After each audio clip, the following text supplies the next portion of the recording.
Welcome everybody to another episode of the SRU podcast with me and my guy Will Royal. How you doing today, Will? Inching closer to the Natty, and I know the guy right next to me is super hyped about it. I'll give you a little introduction. JP, he was on the show before, diehard TCU fan, was in Phoenix for the Fiesta Bowl, and I mean, I didn't watch most of it because I was on my way back from Israel, but I watched the fourth quarter, and that game was fun. It was, boys, I can't lie, that was one of the better sporting events I've ever been to. Not shockingly, I bet, Yeah, but that was really cool. That's why, I was always wondering why, Alabama fans, sorry, well, I'm gonna pick on you here for a little bit. Alabama fans are like so, you know, on everybody's case about getting to the playoffs. I understand why now. That stuff is so fun. yeah, I'd argue it's a little bit more fun for us just because we don't obviously don't get there every year, like Alabama usually does. But still, like the environment of a playoff game is ridiculous. yeah. I believe you. I was at my little sister's volleyball tournament. I'd said this last podcast, and I had my TCU sweatshirt on. You Let's know how go. many go frogs I got? I'm A just lot, randomly probably. sitting. Yeah, I'm randomly sitting, and all I hear is a go frogs. I walk out the complex, and I just see a lady doing this to me. I'm like, Yeah. let's go. Yeah. I like Yeah. Yeah. it. When I was in Israel, that we passed by a group that was, I think, like Michigan or Michigan State, and a bunch of them had the block M, and I just walked past and I'll just go, "This is for JP." Yes. Yeah, Yes. Thank you. hey, bro. The We're frogs. all in the same team together. How awesome is that? Yeah, We're all this is TCU one is of the first America's team times. this year we are America's team, and it's Yeah, great to say that. yeah, this is because literally the first time in our friend group that everyone ag- agreed Has on one united. team. Yeah, Yes. agreed on one team to Yes. support, and the no TCU one has been there. no one wants to see Georgia go back to back, and no one cares about the Big Ten to see Ohio State or Michigan win. It's Yeah. all about TCU. This is the Cinderella story we've been waiting for years in college football because it's Yeah. always been, the big powerhouses, obviously coming from an Alabama fan. But, I'm happy for TCU. I was happy for them at the start of the season when they were making that big push, and Right. then those huge wins over Oklahoma and Baylor, and although you didn't win the Big 12 championship, and I know it sucks, but look at you now. You're one win away from national championship. Yeah. So I was actually really sad after the Big 12 championship I because, remember that. thinking about it, we had this crazy undefeated regular season, and then to not have your name on the Big 12 title, on the Big 12 trophy, that kind of sits hard. But I think that really propelled us to play as well as we did in the semifinal and get us to within a game of the national championship, which is crazy to even say for our little private school in Fort Worth. Yeah, Less than 10, we have 12,000 undergrads here. 12,000. that's That's crazy. so tiny. Yeah. If you think about it, what last year Georgia didn't win the SEC championship, and Mm-mm. yeah, and they won the national championship. Also, statistically, the team that wears white in the national championship has a higher winning percentage, And and you I'm are pretty sure we're wearing white. you Yeah, are the number 3 team, so yeah, I love y'all's white uniforms, especially They're the really ones nice. y'all wore in the playoff game. Looks like some Black Panther esque Yeah, uniforms. Every that's time what. I see that, that's So what that's what everybody was saying when the uniforms first came out. When they redesigned our uniforms, we were like, "Oh, these are the Wakanda Forever uniforms." They were really yeah, sick. So, do y'all want me to just kind of like recap the whole experience? I guess. yeah. yeah, Yeah, we can we do can just that. start with the TCU Michigan. Yeah, Cool. So, first of all, I gotta say, I I don't know if y'all saw Dave Portnoy's tweet. Like, they're talking about how many frogs there were, but yeah, there were a ton of people there. People driving, people flying. I flew from Memphis, and there were at least 15 people on the flight, all wearing purple. Um, and so that was really cool to see. And everywhere you went in Phoenix, you would see either people you knew or people wearing purple. So it was really cool, and it got the feeling before the game that we were going to turn out in big numbers, proportionally, I guess, for how small we are. But you know, um, the entire living population of TCU alumni and students could have fit inside State Farm Stadium, which yeah. is really interesting. So the fact that we were about half full says a lot about um, everything there. So, I got there super early, got to watch warm-ups and everything. Just kind of the whole spectacle around everything was super cool. And it was really surreal to kind of realize that to see that playoff logo in the end zone and be like, wow, we're here. Like it was super crazy. So the game gets started. Um, when Michigan broke off that big first run, I was so scared. I was like, well, we got here, we got to celebrate before the game. And if they're going to run like this on us all day, and this is only the first play, we might be in for a long night. But kind of quelled that, stopped them on the fourth down. That was really exciting. And then that pick six Oh my was, gosh, the first I one. don't think I've ever celebrated harder. I fell out of a chair on national television, guys. I was so the student section was like little folding chairs, like Yeah. like a basketball bench. It's got like the folding Yeah. chairs with the pads on them. That's what we were on. So I stepped on the padded chair in the row in front of me, and I stepped too far backwards, and that bitch folded on me super hard, and I fell so hard on national television, but I kept celebrating nonetheless. And then from then, we've just played really well defensively. That's the one thing that I'll say that I was really impressed with, because I've said it numerous times on this podcast, but at the beginning of this year, I really didn't think our defense could have gotten worse than it was. Yeah. So to see them play the way they played to that caliber, to meet the moment, and to play a team that's so offensively gifted as Michigan, with a really good quarterback, a great running back pair. Sadly, I didn't get to see one of those running backs in the game, and some really solid wide receivers as well. It was really, really impressive to me. Players like D. Winters was everywhere. Abe Kamara was everywhere, breaking up plays. There are a lot of key defensive plays that I think really helped us out, including those 2 touchdowns and that fumble on the goal line as well. Um, a few, obviously, on Twitter, questionable referee calls, which, I mean, I guess I'll take if that helps us out. But I do have an issue with the targeting call at the end. Everybody's saying, I do think that was targeting. I really do. But so he fumbles the ball, and then Edwards picks it up and throws it forward. And at that point, it should have been a dead ball. So that call wouldn't have mattered anyways, regardless of if he hit him in the head or not. So the play should have been dead. Should he have lowered his head? Absolutely not. But I really don't think. I think I would, if it would have gone the other way, I would have cried injustice just as much as Michigan fans are crying injustice on the way it went. So Yeah, I feel you on that. Especially controversial calls have really been a thing for TCU the past 2 games. yeah, That game in the Big 12 championship where Max Duggan clearly broke the plane, but TCU didn't have any more challenge flags. So I feel you on that. But I also feel you talking about defense. I remember at the beginning of the season, me and Will were doing our picks for the Big 12, and I was literally trying to find games to get TCU in the bowl game. right. And TCU's in the national championship. Who would have thought? And Crazy. I also all year I've been telling the friend group, our group chat, JP, Will, all year that TCU has a bend but don't break defense, and they have Exactly. actually shown that Exactly. all year.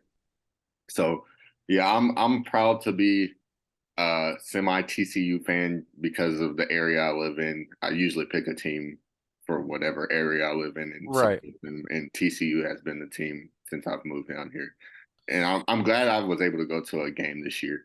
Yeah. They were fun games. I wish you would have gone to that Texas Tech one. You went to the Air Force Army game instead, which was also a pretty good game. But um, yeah, it's been a nail biting season. I'll say that for sure.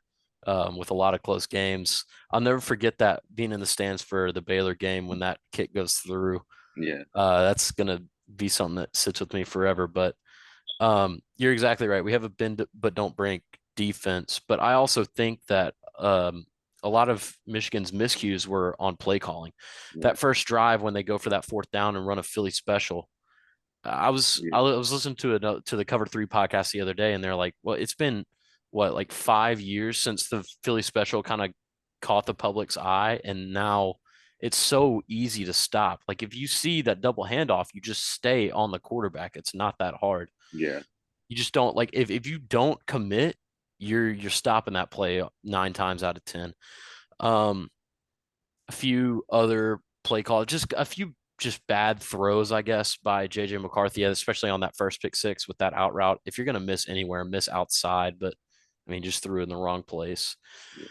But with Michigan's defense, though, they did pretty well against us. I got to give props to Amari DiMercato, though, for stepping up in Kendre Miller's position and averaging 8 yards a carry basically from the point he went in and was the starter to now. But some of the Max's picks, obviously, in that game were just, not badly thrown balls. It just kind of was unfortunate the way it hit off of D-Day's shoulder pads and hands. But, that's football. So, yeah. And it was crazy because Max hadn't thrown like interceptions like consistently until this game where he had two.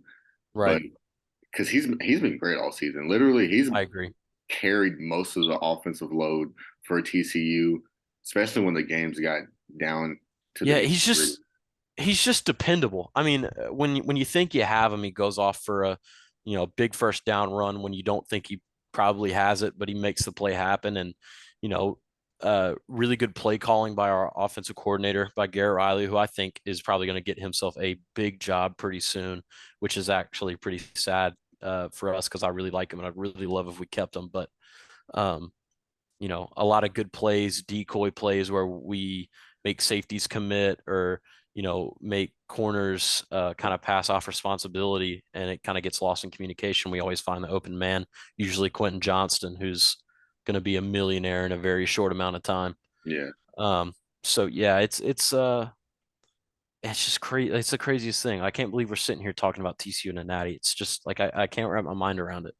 Yeah. Especially the transfer portal has been good to y'all too. Really good. Hey, In. by the way, thank you, Will, for 3 of your Alabama players. We really enjoyed that. Oh yeah, of course. You can thank our good friend Bill O'Brien for scaring them off. Yeah, well, I mean, that's good. I don't think JoJo Earl was scared off. He's from Alito, so I think he just wanted to probably be back home. But Yeah. Brockermeyer, I'm really excited about him. I think he's going to add a lot to us, and new commit today, which is also pretty nice. Trey Sanders, yeah. Yeah. And Brockermeyer was one of the best offensive lineman recruits of all time. Right. Never got a second to play at Alabama, which I'm pissed off about. I would have That loved to is see actually him. crazy. Well, when you just have that much talent, it's hard to justify putting one person over the other. And a lot of times people's really talented players just don't get to play, which stinks. But I mean, that's good for smaller schools like us who can kind of pick up the scraps and make a really good team out of it. Yeah. That's why I think Alabama, their like rise to the top, well, they're being on top of the pedestal. It's not going to be a every year thing just because players don't want to sit behind other players anymore. This is not like the 1980s where people sat behind. And even before that, they used to have like JV college teams. Now Right. you want to go to a college and play, get that NIL Exactly. money to be able to send back to your family and stuff like that. And going to a place like TCU and a hub for a really huge city, not just Fort Worth. Fort Worth is smaller than like Dallas, but it's like Not by a lot, though. It's still pretty big. I mean, the Metroplex is massive, and there's a lot of talent in that Metroplex. And I have to give a shout out to Sonny Dykes and all the recruiters around there. They really, I mean, they said from day one that they were going to build a wall around DFW, and that's exactly what they did for the most part. Yeah, they're the best school in the DFW area, also. So. Easily, no, it's not close. Come on. But yeah, but I also think kind of recruiting rankings are a bit faulty now because what's the point of having a top 5 recruiting class every year if the majority of those guys aren't going to start? Like, I mean, it's cool to get 5 stars or 17, 18 4-stars, but I mean, you only have 22 people that can play at one time. So it makes it really interesting. Yeah. Also, JP, a guy that's from the DFW area with one of your favorite teams and my favorite team, Arkansas, with Jalen Cataline in the portal. I can see TCU making a push to get him because he is from which is literally right down the street. If I'm not mistaken, did his brother go to TCU? I think he did. I think he did. Then he transferred to Arkansas, and now he's like somewhere in Texas. Right. So yeah, I wouldn't be surprised if That would be really good for us. that I would be can't huge, lie. That would be especially if he crazy. stays healthy. That would be Yeah. huge. Yeah, if I agree. I think I'm more interested to see what TCU loses after the end of this season because a lot of guys' draft stocks are going to be super high. So, I mean, we already have an idea of who's going to go, but I'd be really be interested to see if anybody decides to stay. Yeah. Will, do you have anything on this game? I I mean, know. basically, y'all two covered it, but Yeah, I know. something that JB brought up, and that is Amari DiMercado, who kind of came out of nowhere to replace Kendra Miller. 150 yards in a game like this, when he's basically done nothing. Like, I don't want to say nothing, but like he's basically picking up, Yeah, those last few plays of the game when the game was basically out of hand. But what year is DiMercado, by the way? I don't know. I think he's a sophomore. Don't quote me on it though. I do think one thing to a good thought experiment is, last year TCU had Zach Evans who transferred to Ole Miss and is now entering the draft. But if we had him this year, I wonder. We were literally just talking about that before we I started. I wonder how good our 1-2 punch would have been. Yeah. Because Yeah. if that at that point, if our third string is DiMercado at that point, good Lord, we have a crazy running back room. Also, shout out to Coach Anthony Jones, TCU's running backs coach. We took him from Memphis at the beginning of this year, and he's developed some really good talent. So it's I really was gonna cool to say have some the Memphis Memphis running TCU back. connection there. Yeah. Yeah, it's just great, especially Also, the videos of him dancing after we win are incredible. If you haven't um, seen him on Instagram, please go look at him. I definitely tap into that after the Yeah. podcast for sure. Yeah. He went Uh, after the Fiesta Bowl. He went full famous Amos. I bet you won't mode, which was Oh, did really he fun. really? Yeah, yeah, yeah. It was great. but it's a big win for DC. Bryce is wearing purple, hard to tell, but I'm wearing purple. It's all for the frogs, baby. All for the brothers, man. Oh, for the bro. Two things we can agree on, Bryce. Yeah. But the question, well, I was gonna say the question is who they're gonna play, but that was answered shortly after, and that is our other playoff game. And that was probably one of the craziest games I've seen in a long time. Man, Bro, what a day of football, by I the was way. just like, just the day of college Like that football was was crazy. so cool. Yeah. Or not Michigan, Georgia coming off a very, very, very lucky win over Ohio State. Because if that kicker made that field goal, it would have been over. Yeah. Yeah. And like we talked about in the last episode, what a way to ring in the new year, Right. especially on the East Yeah. Coast. Yeah, Because for sure. For the East. What I love is that a brother's boy was on the losing. Well, I don't love that he was on the losing end, but he did lead their team in rushing with Yes. 43 yards. Dallin Hayden. Man, He that went made to me so our proud. high school, so I see a bright future for him. Oh, Just because what 100%. he started off the season like a third string. I think it was fourth string. Players got injured, and he ended up getting that first string role towards the end of the season. So we love to see that. Also, CJ Stroud showed a lot of people that he can scramble and run out the pocket. I've seen a lot of TikTok videos of Ohio State fans saying how bad he is just being able to run out of the pocket when the play breaks down and how scared he is, and he'd rather just take a sack or just throw the ball away. But in college football, when the play breaks down and you're a quarterback, you have to get as many yards as you can because you don't know if when the other team gets the ball, if they're going to score or not. You really have to focus in on getting as many yards as possible and scoring big and trying to win big just because the college football playoff committee, they can flip. Like Ohio State did not make the playoffs until USC lost. So you really have to put your body on the line, like we've seen Max Duggan do. Yeah. He after And, and trust me, I know a little bit of something about being left out of the playoff too. So, yeah, you know, yeah, Yeah. I feel you on that one. yeah, we got it back in blood though. We got it back in blood So though. Will knows about that too, but we're not Yes. going to talk about that. Max Duggan after the Fiesta Bowl game, I kind of see like I know Caleb Williams had a 5 touchdown what was that, Cotton Bowl game. But Right. Max Duggan's performance all year, oh, towards the end of the year, I I would have gave Max Duggan Heisman the way he's been playing towards the end of the year, but the Big 12 championship kind of screwed that over. But let me not get off topic. But C.J. Stroud did have a really good game with 348 yards and 4 touchdowns. Led Georgia most of the game, and it was a pretty big margin until Georgia's defense finally clicked and Stetson Bennett finally got rolling. I want to talk about how Stetson Bennett is I think he's an underrated quarterback. I do too. Most people say he sucks and he's just in a system that he can thrive in with athletes around him. He won a Well, national championship last year, huge underdog. He came fourth in the Heisman voting. Honestly, I think he should have came third the way he's been playing all year and how Georgia's been playing. Defensively, Georgia is showing a lot of weakness for this TCU game coming up, and it's really hard to pick that national championship game. But kudos to Georgia for fighting and picking up that win in the Peach Bowl. Yeah, I have to agree with you on the Stetson Bennett front. I think that he is underrated. I just think he kind of like Max is just that guy on that team who's a leader and who's going to lead by example more than anything. And I think that while it is probably true that the system that he's in does help him out and it does help him out that he has a lot of good athletes around him, I don't think that is a knock on his play style or play ability necessarily.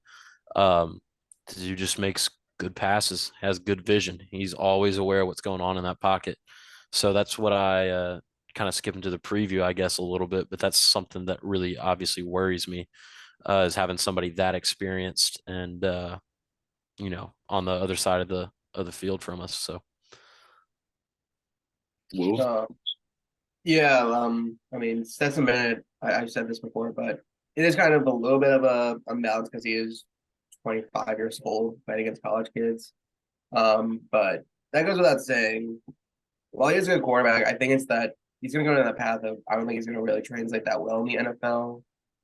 He's going to be like I think like a mid to late round pick in the draft, probably like maybe end up being a backup or a third string somewhere, which kind of sucks because considering he may realistically be a back-to-back national champion at Georgia. But I don't see him really being an NFL quarterback. I'll probably go down the same route as Aaron Murray, like where Georgia had 10 years ago. mhm. But CJ Stroud, 400, almost 400 yards, 4 touchdowns, and then 35 yards on the ground. He's basically projected to be a top 10 pick, probably to someone like the Colts or the Commanders or whoever gets a quarterback. But I think really the only thing this game's going to come down to, regardless of how good these quarterbacks played, is the kicker. And, it sucks being on that receiving end of you could have made it to a national championship, but you shanked it left and just embarrassed yourself on national TV in front of millions of people watching. But that is really my 2 cents. And obviously there's some trauma around Jack Smith and Jigba not playing this game, even though he hasn't played all year. Right. Yeah. And Yeah, the crazy thing about the kicker missing it, literally, if you were watching the game on the broadcast, you just hear how much praise he was getting on it. Yeah. I'm pretty sure The announcer jinx was crazy. it was Yeah. crazy. I don't think he missed a field goal this year, but that kick, as soon as that kick happened, I was like, dang, they Yeah, really that's did a tough put one to all that miss. pressure on you. I know you can't Can hear you the imagine that? that's just bad. Can you But imagine the biggest kick of your career? And it's not like it doinked off the post or like maybe got blocked or something. You it just was kicked far a left. horrible ball. You yeah, just he kicked a really bad ball. honestly, he should have. That Georgia's calling a timeout. Snap the ball, kick it, to Yeah. see where you need to be and how good of a kick or how much power you need to put on it. That's what I'm saying for that game, that they definitely should have kicked the ball for him to have a little practice run before the Um, actual kick. I have a bit of breaking news. Oh, Nope. all right, Mich- Jake. Michigan has received its notice of allegations from the NCAA for level 2 violations and 1 level 1 violation. The level 1 violation is on Jim Harbaugh for providing false or misleading information to investigators. Oh, another penny Memphis Wow. type deal going on in college football. That's actually crazy. Well, JP, it's a blue blood too. That's yeah, crazy. JP is always literally the last podcast you're on. You told us about the Brian Harson Yeah. firing. Dude, I'm an insider, bro. Yeah, I this promise. man JP is an insider. We need to make him a permanent member of the SRU podcast. Yeah. I'm here anytime you want me. It's a pleasure to be on, you know? Yeah. Yeah. So let's talk about this national championship Oh game. boy, shall we?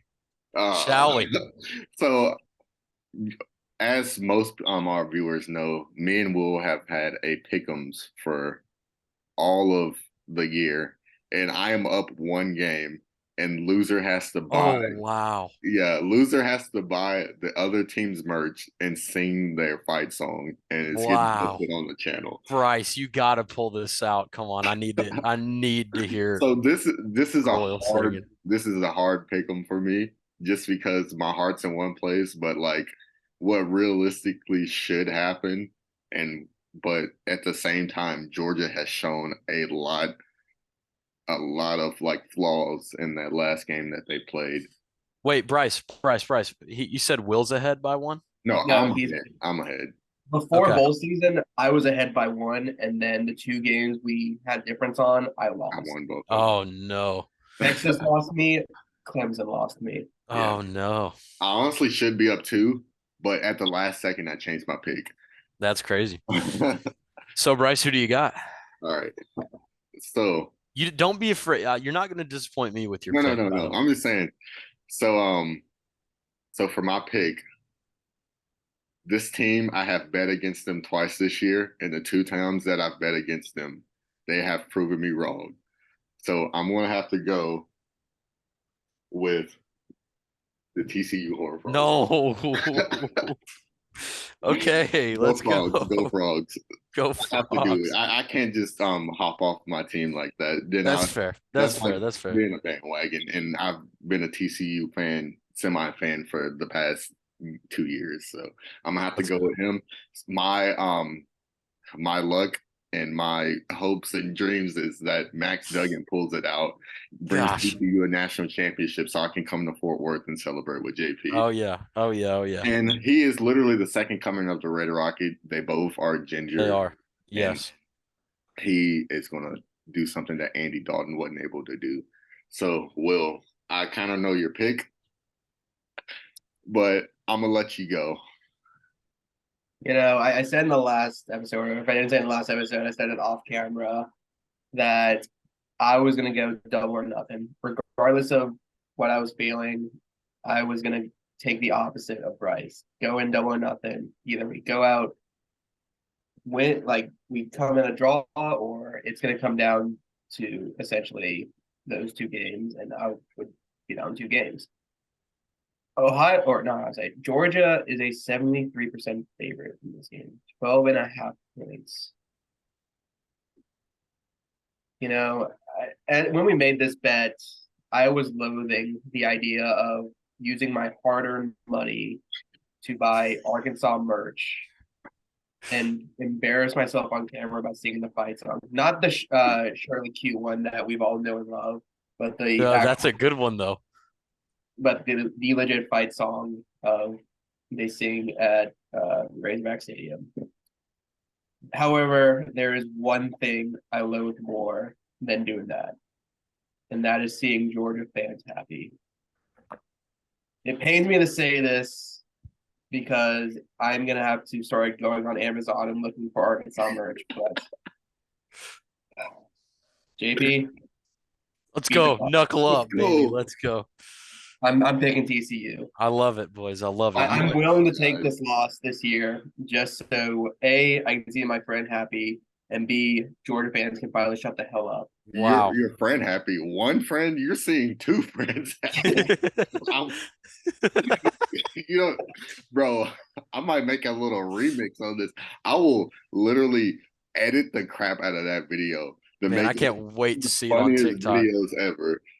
I'm gonna make a TikTok of it. I will put it on Hey, a Instagram. I Do mean, it with the short. do it with the Metro Boomin yeah. the home angle Yeah. one. Hey, Bryce, you got to post that after every Arkansas win next year. Oh, what are Oh my you talking god, about? bro. Especially if he does it before, well, he probably won't be able to, but Arkansas plays Alabama in basketball next week. Oh Um, yeah. it most likely won't be done by then. But if Arkansas ever beats Alabama in football in the near future, I'm whipping out the video. So Oh yeah. I just know that's gonna be coming. Brian's gonna tweet out it's Alabama hate week, you know what to do, and he's gonna put out a video.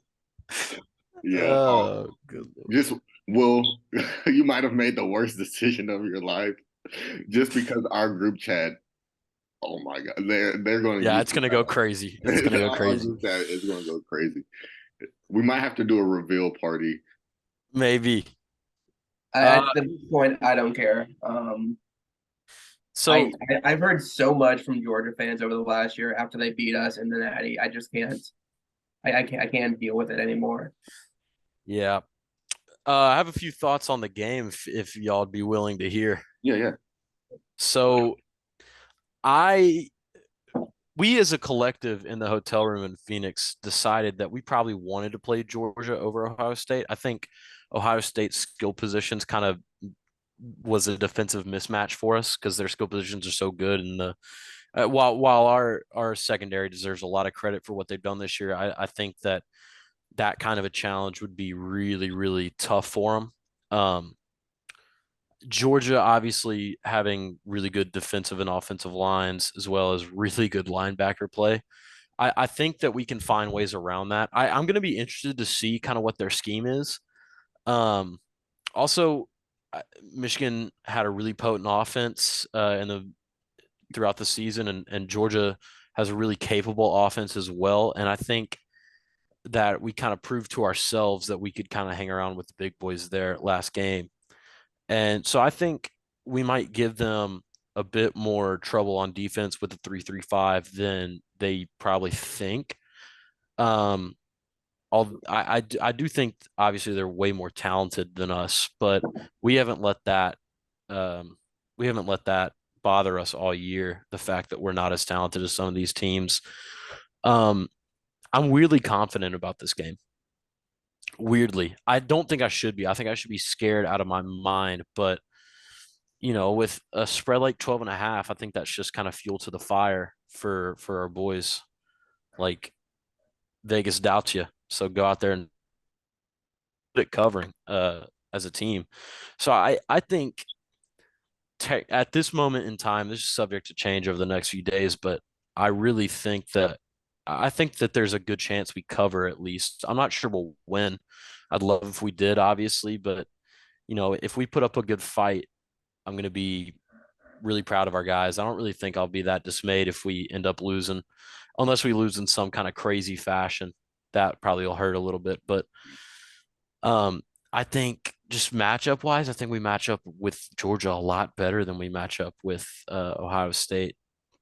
Um, so it's going to be interesting. I think we're going to pull some rabbits out of the hat, and we'll have some special things and stuff that's not on camera yet that we've been waiting to pull out. But um, yeah, I think it's going to be an interesting game. I just really pray we don't get absolutely stomped. That would really stink. yeah. Yeah.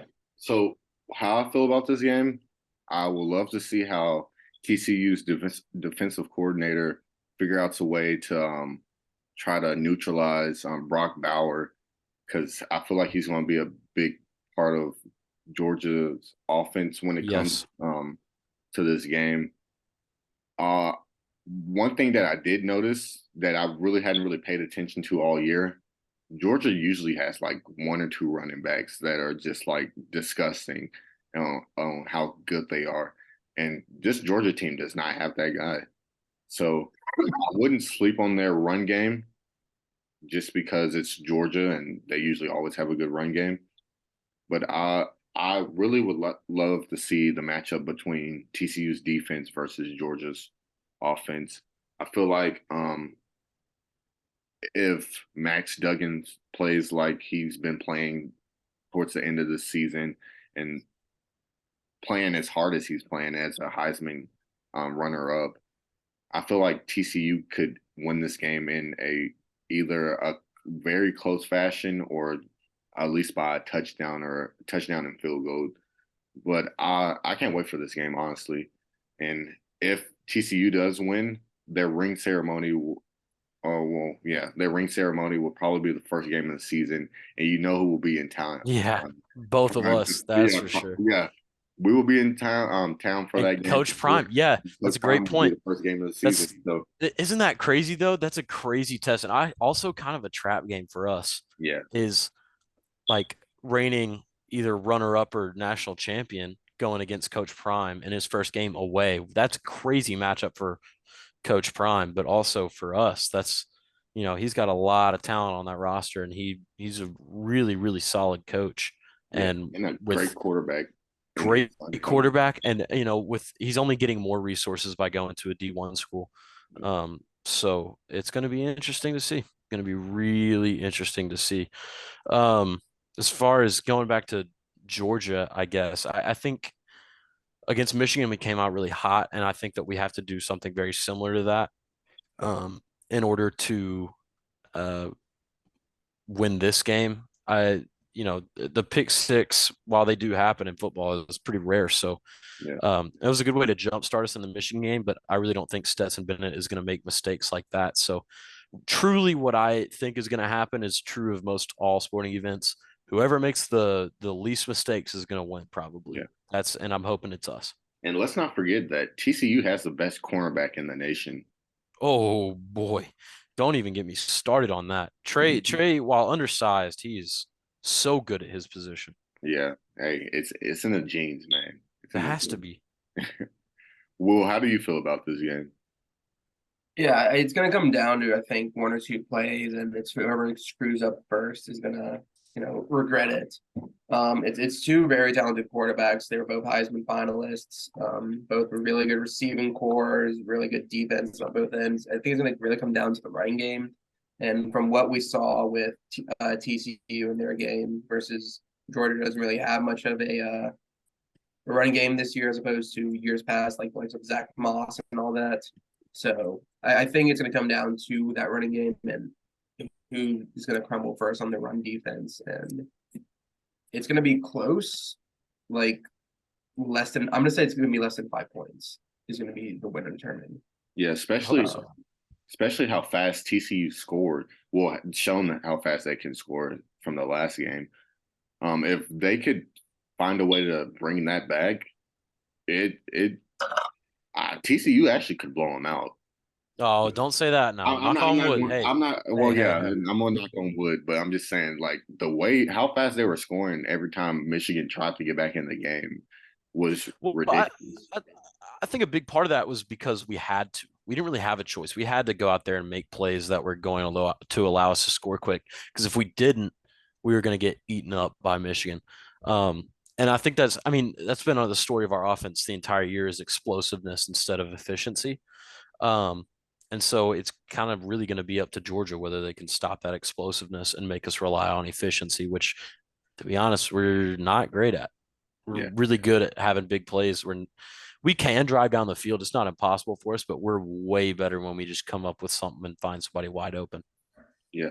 Also, when it comes to matchups throughout the year on who has the most ranked opponent wins, TCU does have the most with 6 to Georgia's 4. And also, everyone says that any SEC team, well, most of the top SEC teams could go to the Big 12 and win their conference easily. It is. I wouldn't say it's true, but I would say that they would put up a fight. But it's questionable. It's questionable. It's definitely questionable. But Georgia, if you look at their schedule, they really haven't had a tough game yet, until the last game against Ohio State. Their SEC championship game was against really a lucky LSU team. If you know me, you know that I don't think Brian Kelly's a good coach, and LSU isn't that good of a team. they had a lucky win against Alabama, and they luckily didn't lose more than 2 games in the SEC. So I think last thing I'll say about this is I think that it's going to be really interesting. The injury report from us, figuring out what's wrong with Kendra and seeing if he's going to be available during the game. I'm starting to feel like we haven't heard anything in a while, so I think obviously they're playing it close to the chest to maybe deceive Georgia, but I wouldn't be surprised either way if he does play or if he doesn't play. But I think obviously having him will be uh, really nice if we do, because you know even with DeMercado we can have that 1-2 punch. That would be really nice. But Kendra, as we've seen it a lot this year, can for the most part do it on his own. So it'd be really really good if we had him. But I'm not exactly super concerned. I just think it's going to be interesting how we game plan without him versus with him for this game. yeah. Will, do you have anything else for this game before we go to our next topic? I think we covered all the bases on it, really. And in summary, go Frogs. In summary, hey, can I get before we move? Can I get score predictions from everybody? Yeah. So for me, I'm gonna go 24-21 TCU. Whoa, that's pretty crazy. I said it's going to come down to less than 5 points or 5 points or less. So I'm going to say it's going to come down to 31-27 TCU. I think I'm going to kind of fade TCU, just because I don't want to be completely wrong, but I'm kind of thinking in the range of like 38-28 Georgia. I feel you. I feel you. Yeah, But I mean, we'd still cover that. I mean, that's technically still covering. Hey, it's not that bad to have like a lower expectation just because it would. I'd love to be surprised. I'd Yeah, love to be if you surprised. win, it makes the moment 10 times better. That's why Michigan was so good, because I honestly thought we were going to get killed. I didn't think y'all would get killed just because Michigan hadn't really played anybody other Well, than I was Penn kind of State. hyperbolating, but like I didn't think I didn't think we had a realistic chance in a 1-game setting necessarily. I felt like if if there were going to be an upset 1 game, it would be the TCU Michigan game, just because Michigan's resume is the most colorful resume in the playoffs. Yeah. Both of the Big 10 teams, they really hadn't had a challenge other than Penn State in playing against each other. Yeah. I think that covers all the bases of college football world as we do come to an end of it. Come Monday, we'll come up with an episode reviewing it. But before we sign off, probably should address the elephant in the room in terms of college basketball. Chris Beard has no longer the head coach of the Texas Longhorns. Yeah, I saw it was mutually agreed upon, but I think they just fired him after this whole him beating his, or I don't know, the whole details of him just like I'm gonna say beating is a strong word to say. Yeah. I think it was slapping. I could be mistaken.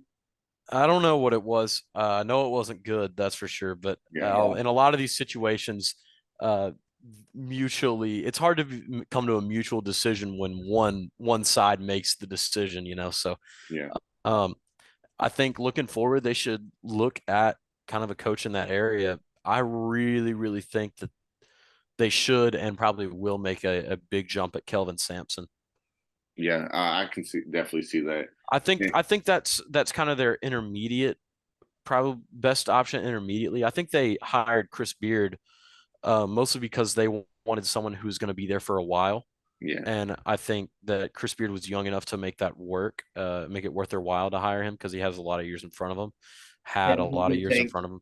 He did take Texas Tech to a national championship game. He did do that. I think Kelvin Sampson, just his game management, because I've seen it a lot in games with Memphis, his game management and his ability to recruit with really good teams has been really good, and you can see that now. They're one of the top best teams in the country right now. Also, getting Kelvin Sampson the heck out of the AAC so the Tigers can finally dominate again. Would be nice. As Wait, well aren't they as, moving? Yeah, I mean, huh? Houston's already going to the Big They're gonna 12 say next they're Well, going to that's what I Big was 12 saying. anyway. But So but I should say later but this. but with Texas going to the SEC, then we get Calvin Sampson out of the Big 12, so that helps us again. This is yeah. if Texas hires Kelvin Sampson, it's a win-win for JP Johnson. I'll tell you that much. So I feel like Texas will make a big hire because, like JP just said, Texas is going to the SEC.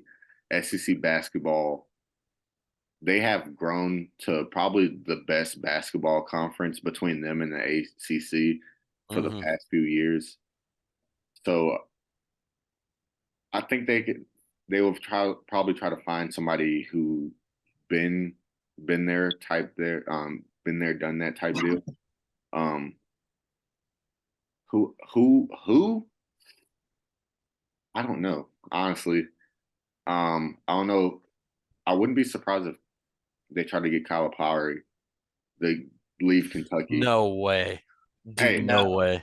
if you think about it, Texas Well, did Calipari just signed a lifetime contract with Kentucky, basically. he So really? yeah, Oh, I last was gonna year. say, like, if you could try to get him to leave Kentucky, this Kentucky has been down like for a Yeah, little while.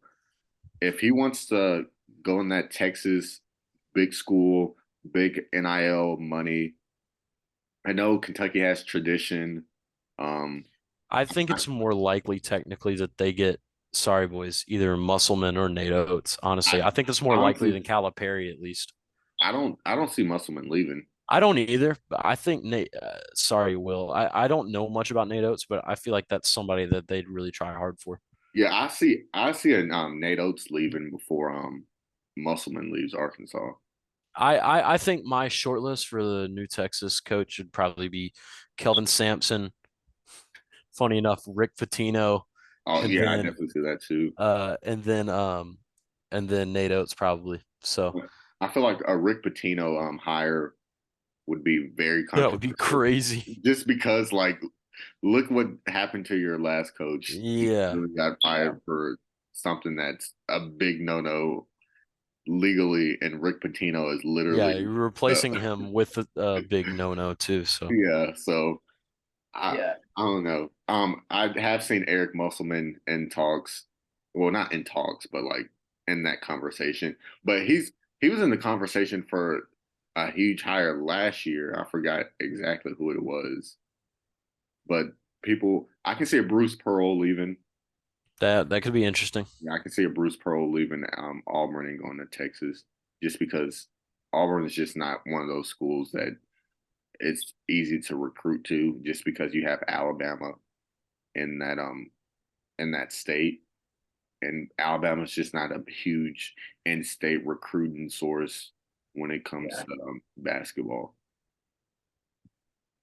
So after listening to y'all, there are really two names I can think of that could possibly get it. Obviously, there's still a lot of time between now and then. They may just keep whoever's the interim coach, depending on how well they do. But I have two names like I'm going to bring up to this table. One of them is this up and coming coach who took this middle of this essentially a mid-major team, and they're now a top 25 team. That is Pat Kelsey, the head coach at College of Charleston, Hmm. the country. The other one was a big name coach a couple years ago. He left because of allegations, and he's now back at the school that made him famous, and that is Sean Miller, the head coach of Xavier. That's a After he great, Yes. great call too. Allegations. his allegations at Arizona that kind of caused that. Allegations. Yeah, Um, uh, hey, maybe we can also get a Rick Barnes to go back to you Texas. could, you could maybe. Hey, as a Memphis fan, also, I would love to see it. Oh, I don't know. Would I like to see that happen? Nah, honestly, I hate Texas more than I hate Tennessee. I think another good shortlist guy is the coach for Bellarmine, you know, because their brand of basketball is pretty crazy, pretty hardcore, and they've, just got in. There's a lot of controversy this year about them not being able to go to the NCAA tournament because they're a new program to Division One and therefore have to sit out of the tournament, I think, a few years. But it's their first year in there and they already won the conference and they're looking like they're going to repeat again. And that coach is one of the premier tactical and stylistic coaches in basketball, period. So I think that it would be pretty cool if they ended up going to him. There's Also, still, I mean, now in the end of the season to figure this out. So I don't know New Mexico State's coach's name, but Oh yeah. they've had their old great coach beginning left of to the take season. Mississippi State job this past year. Mm-hmm. Yeah, so we will probably talk about this more like when it probably after When it March happens. Madness. Yeah, Yeah. after March Madness, we'll definitely see coaches moving and recruits entering the transfer portal.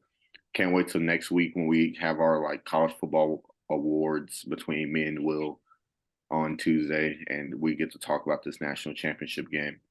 But till then, I Go want Frogs. yeah, go Frogs. I want to thank you, JP, for coming on. I'm glad Of that you course, came boys. on and told us your experience at the playoffs and gave us an insight how it was there.